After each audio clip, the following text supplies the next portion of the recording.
کتنے مرد حضرات ہیں جن کو بالغ ہوتے ہی سورۃ مائدہ کی تفصیل پڑھائی گئی، اور کتنی عورتیں ہیں جن کو بالغ ہوتے ہی سورۃ نور کی تفصیل پڑھائی گئی۔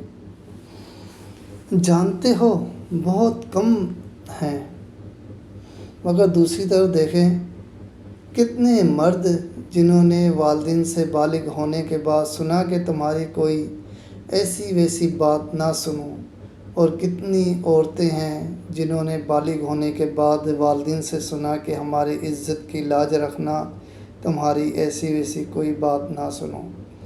جانتے ہو یہ تعداد کافی زیادہ ہے، کیونکہ ہمارے یہاں شریعت نہیں سکھائی جاتی ہے۔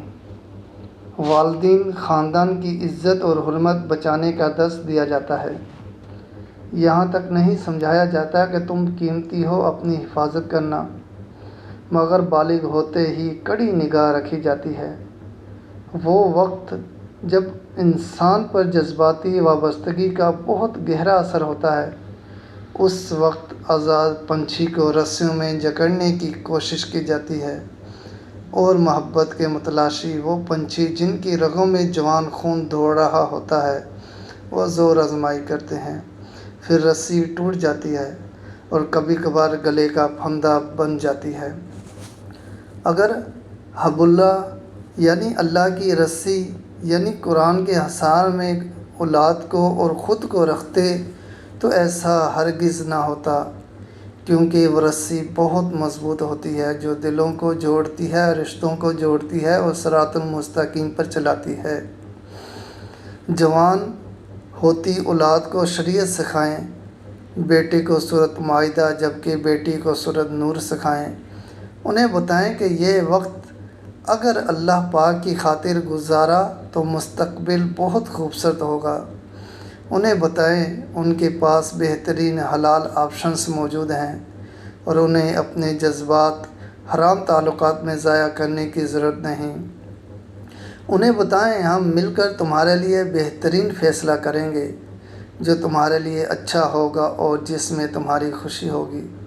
انہیں بتائیں کہ حرام حلال کی لذت ختم کر دے گا۔ حقوق فرائض محض مرضی مسلط کرنے کے متعلق نہیں ہے، اور نہ ہی تربیت محض 2-3 احکام سنا دینے کا کام ہے۔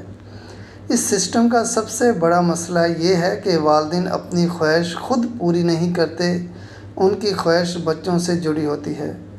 اتنے سالوں سے پالا ہے، کیا مجھ پر اس کا حق نہیں کہ اپنی مرضی کی بہو لاؤں یا مرضی کا داماد چنوں؟ اپنی زندگی کا فیصلہ خود نہیں کرتے، ان کے والدین نے کیا ہوتا ہے، اس لیے بچوں کی زندگی کا فیصلہ کرنا چاہتے ہیں۔ انہیں اپنے اسٹینڈرڈ کی بہو چاہیے ہوتی ہے یا پسند کا داماد چاہیے ہوتا ہے، بچوں کی پسند سے فرق نہیں پڑتا۔ یہ چین یوں ہی چلتی رہے گی اور کسی کی زندگی کی ڈور اس کے ہاتھوں میں نہیں ہوگی۔